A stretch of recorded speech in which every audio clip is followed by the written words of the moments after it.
Нурпресстин жаңылыктар түрмөгү саламатсыздарбы? Кыргызстанда зордукталгандардын жазасы күчөтүлдү. Тиешелүү мыйзамга Садыр Жапаров кол койду. Учурда тараптардын жарашуусунан улам жыныстык кол тийбестикке каршы кылмыш иштери токтобой жатат. Буга байланыштуу кылмышкерлердин эркиндикте калышына же камактан качып кетишине мүмкүндүк берген мүчүлүштүктөр да жоюлат. Башкача айтканда, мындай кылмыштардын эскирүү мөөнөтү салынып, соттолгондорго пробациялык көзөмөл колдонулбайт. Аларды күрөө менен бошото алышпайт. Мыйзам Жогорку кеңеш тарабынан 2023 жылдын 7 декабрында жыныстык кол тийбестикке жана жыныстык эркиндикке болгон укуктарды камсыз кылуу, ошондой эле өмүргө жана ден соолукка кылмыштуу кол салуулардан коргоо максатында кабыл алынган. Кыргызстан эгемендүүлүк алгандан бери бийлик алмашкан сайын айыл чарба багытындагы жерлерди басып алып, турак жай куруп келгени маалым. Мына ушундан улам өлкө башчысы буга чейин басып алынып, курулуш куруп жашап жаткан жарандардын жерлерин мыйзамдаштыруу боюнча мунапыс жарыялоо тууралуу жарлык чыгарган. Бирок мындан ары мыйзамсыз жер басып алуу, тактап айтканда айыл чарба багытындагы жерлерге курулуш куруу максатында сатылбаш керек экенин баса белгилеген.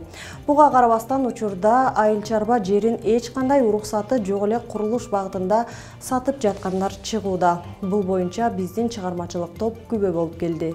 2022 жылдын апрель айында президент Садыр Жапаровдун буга чейин жерлери басылынып алынып, салынып калган үйлөргө жер мунапысы боюнча жарлыкка кол койгон. Мына ошондон тартып айрым жаңы конуштар өздөрүнө тиешелүү документтер менен камсыз болууда. Ал эми бүгүнкү күнү ошол жарлыкты негиз кылып, айыл чарба жерлерин сатып жаткандар дагы деле кездешүүдө. Айыл чарба багытындагы жерлерди мыйзамсыз басып алып, курулуш куруу максатында сатылып келгендиги көнүмүш эле адатка айланып бараткандай. Мындай көрүнүш Бишкек шаарынын тегерегинде көп катталып келгени маалым.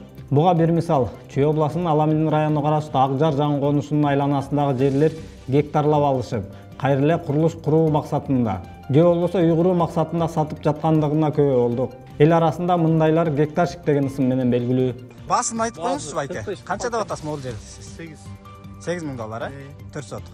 Документтерин апрелде уже токтом чыгып кызыл китеп берилет. Бул жак тарапты өзүңүздөр көрүп турасыздар. Айыл чарба жери айрым адамдар ошол гектар кылып өздөрүнө каттап алышып, бүгүнкү күнү 4 сотуктан бөлүп курулуш ретинде сатып жатканы айтылып жатат.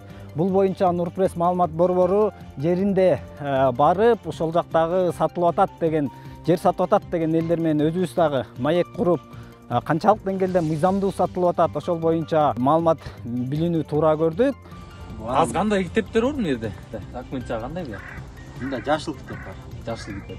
Бир хозяиндин өзүнүн 1 гектар 30 сотукка жашыл китеп бар. Анан бирөө келип талашып тартыша албайт, ага өзү жооп берет. 4 сотуктан сатып жаткан жарандар элдерди тиешелүү документ чыгат деп ишендиришүүдө. Ошондо кыскасы могул жашыл китеби бар экен, анан кызыл китепке өзү өткөрүп берет турбайбы да? Сизге айткан боюнча. Главный чыгат да кызыл китеби. Май, июнь, даже күзгө да бар чыгып калат да. Тапшырган эле сразу келбейт, анан. Бул боюнча Чүй областынын президенттин ыйгарымдуу өкүлчүлүгү дагы кабардар экенин билдирди. Чынында эле бизде деле ушундай маалыматыбыз бар. Жайыт багытында жерлерди, айыл чарба багытында жерлерди, эми биздин жарандарыбыздын ар бир жараныбыздын артынан биз деген текшерүү териштирме жүргүзө албайбыз. Аны деген укук коргоо органдары жүргүзүш керек. Жайыт жерлерди жайыт багытында гана сата алышат. Айыл чарба жерлерди айыл чарба багытында гана сата алышат. Бирок деген биздин да маалымат бар. Укук коргоо органдарына биз да кайрылабыз. Мындай туура эмес нерселерге биз бөгөт коебуз. Ар бир ишти алдын алып, айыл чарба багытында жерлерди курулуш курууга, мыйзамсыз сатып жаткандарды убагында көзөмөлгө албаса, мындан ары да иш татаалдашып кетиши толук мүмкүн экенин жер адистер белгилеп келишет. Мындан улам өлкө башчысынын тапшырмасы канчалык деңгээлде аткарылып жатат деген суроо туулууда. Бул боюнча жакын күндөрү Нурпресс маалымат борбору көлөмдүү журналисттик иликтөөнүн жыйынтыктоочу берүүсүн жарыяламакчыбыз. Теманы улай, ушул эле жер мунапысы маселеси боюнча бүгүн Караколдо митинг өттү. Анда үйлөрүнө кызыл китеп ала албай жаткандар чогулган. Маалыматка ылайык, Каракол шаарында 400 адамга жер мунапысы боюнча мамлекеттик акт берүү каралган. Облустук администрациянын имаратына келип нааразылыгын билдиргендер 2012 жылы кызыл китеп менен жер алганын, ал айыл чарба багытында болгондугуна байланыштуу үй сала албай жаткандарын айтышууда. Бул жакта карасаңыз мына картасы менен чийилген. Картасы, үйлөрдүн картасы, жолдор түшүрүлгөн карта менен турат. Эми ушул жака сала албайт эле эчтекеничи. Ушуну трансформация кылып берели. 2012-жылы алынган китеп мынакей. Түндө катталган жер титирөө элди бир топ дүрбөлөңгө салды. Айрыкча көп кабаттуу үйдүн тургундары сыртка чыгып, таанышы барлар ал жакка, таанышы жоктор үйүнүн эшигинин алдында балдары менен турган видеолор тарады. Мындай көрүнүш коопсуздуктун жоктугунан кабар берет. Себеби өткөн жылы Түркиядагы зилзаладан кийин Кыргызстанда мамлекеттик комиссия түзүлгөн. Бирок ушул күнгө чейин канча үй текшерилгени жана канча балдык жер титирөөгө туруктуу экени боюнча маалымат бериле элек.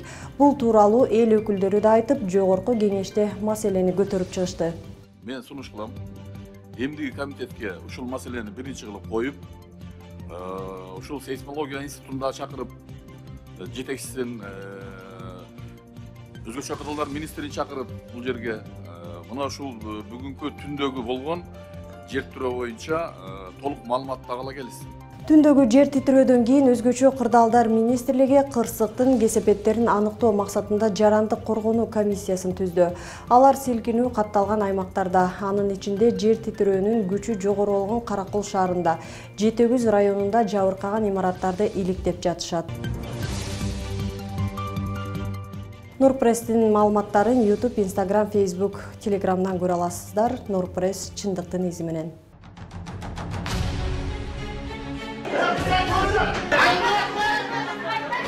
Өлкөбүздө адам укугу жаатындагы көйгөйлөр кайсыл бийлик келбесин күн тартибинде турат.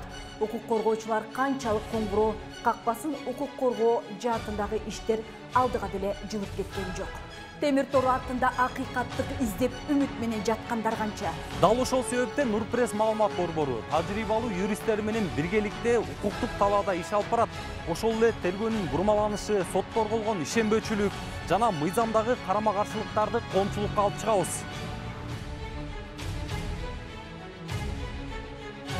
Эгерде сиз сот, милиция, прокуратура тарабынан укугуңуз тебеленип жатса, анда бизге кайрылыңыз.